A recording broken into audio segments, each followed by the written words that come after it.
Karthik duplicate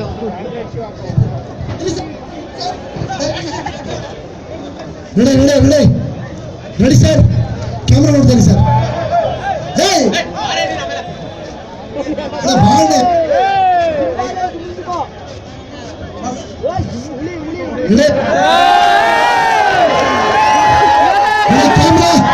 camera action sir, ಬಿಡಿಲ್ಲ sir, ನೋಡಿ ಲಿಕ್ ಮಾಡಿ. Okay, correct. ಕುಮಾರ್ ಸರ್ ಬನ್ನಿ ಕುಮಾರ್ ಸರ್. ಹಾಕಿ ಅದನ್ನು ಹಾಕಿ action camera rolling. Okay, correct. ಒಂದು ನಿಮಿಷ ಇಂತ ಕಳಿಸಿ.